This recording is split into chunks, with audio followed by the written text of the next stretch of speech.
आज के video lecture में आपका स्वागत है। आज हम कक्षा 7वीं हिंदी की पाठ्य पुस्तक बसंत भाग 2 में सम्मिलित एक कविता शाम एक किसान जो कि सर्वेश्वर दयाल सक्सेना जी ने लिखी है उसकी व्याख्या करेंगे। वीडियो शुरू करने से पहले एक निवेदन, अगर अभी तक आपने चैनल सब्सक्राइब नहीं किया तो सब्सक्राइब कर लें। इस कविता में सर्वेश्वर दयाल सक्सेना जी ने कवि को एक किसान के रूप में जाड़े की शाम के प्राकृतिक दृश्य का वर्णन किया है।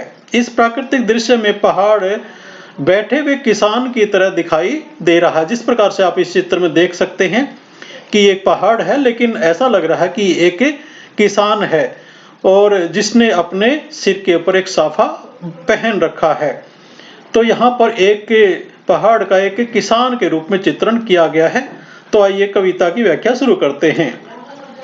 आकाश का साफा बांधकर सूरज की चिलम खींचता बैठा है पहाड़। घुटनों पर पड़ी है नदी चादर सी, पास ही दहक रही है पलाश के जंगल की अंगीठी।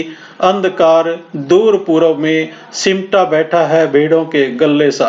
तो यहाँ पर कवि कहना चाहता है कि जो आकाश का साफा बांधकर सूरज की चिलम खींचता बैठा है पहाड़, यानी जो पहाड़ है आप इस चित्र में जैसे देख रहे हैं, ये एक पहाड़ है और ये आकाश का साफा बांधकर यहाँ पर एक मानवीकरण किया गया है प्रकृति का, कि यहाँ पर ये बादल का एक छोटा सा टुकड़ा है और वो ऐसे लग रहा है, ये पहाड़ के ऊपर है और ऐसा लग रहा है कि वहां पर एक किसान जो है वो सिर पर साफा बांधकर, पगड़ी बांधकर बैठा हुआ है। सूरज की चिलम खींचता बैठा है पहाड़ और जो सूर्य है वो पश्चिम दिशा में सूर्यास्त होने वाला है और सूर्यास्त के समय जो लालिमा होती है वो इसी प्रकार से होती है जिस प्रकार से कोई किसान अपनी चिलम को खींचता है। जब छोटी सी एक चिलम के द्वारा तंबाकू और उसके ऊपर आग डालकर कोई खींचता है तो उसी प्रकार की लालिमा उसमें से निकलती है। तो यहाँ पर उसी बिंब का प्रयोग, रूपक का प्रयोग किया गया है कि जैसे वो शाम का जो सूरज है उसकी जो लालिमा है वो ऐसी दिखाई दे रही है जैसे वो जो किसान जो चिलम में पी रहा हो। पहाड़ बैठा है पहाड़ और पहाड़ इसी प्रकार से लग रहा है जैसे किसान वहां पर बैठकर चिलम में पी रहा हो और उसने आकाश का जो साफा सिर के ऊपर बांध रखा, आकाश की पगड़ी सिर पर बांध रखी हो। घुटने पर पड़ी है नदी चादर सी और वहां से नदी भी बह रही है और वो नदी इस प्रकार से लग रही है जैसे अब उस किसान ने अपने घुटनों के ऊपर एक चादर रख रखी है।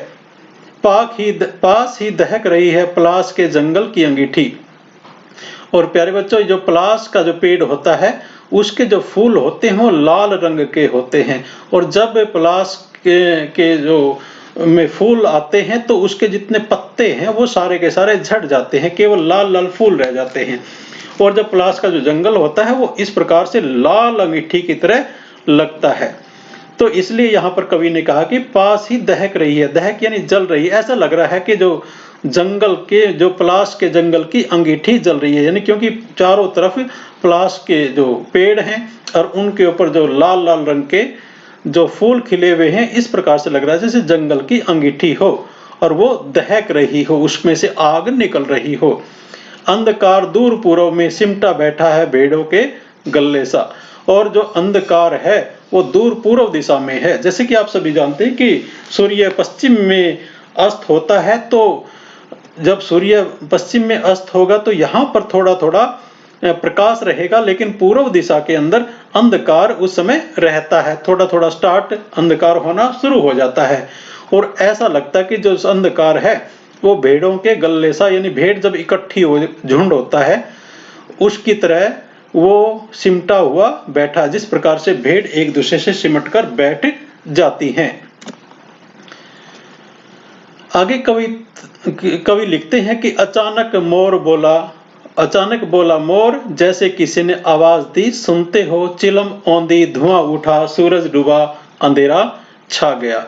तो यहाँ पर कवि कहते हैं कि अचानक जब ये किसान का एक वो रूपक वो वहां पर उन्होंने एक क्रिएट किया है, बनाया है, तो अचानक बोला मोर, यानी जो जंगल था उसमें से एकदम मोर की आवाज आई और ऐसा लगा जैसे किसी ने आवाज दी हो कि सुनते हो, यानी जैसे किसी ने उस किसान को पुकारा है और उसी समय वातावरण में परिवर्तन होना शुरू हो जाता है। किस प्रकार का परिवर्तन होता है? चिलम औंधी, यानी जो चिलम थी वो उसने उल्टी कर दी।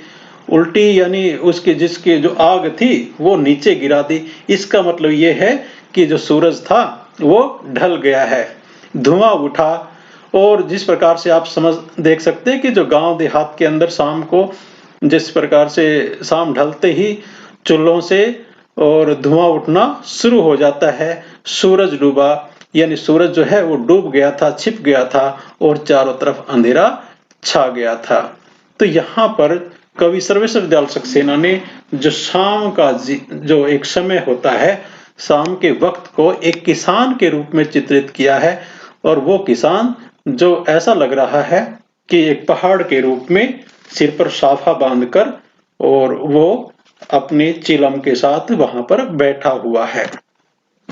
तो ये एक कविता थी, आपको पसंद आई होगी। धन्यवाद। जय हिंद, जय भारत।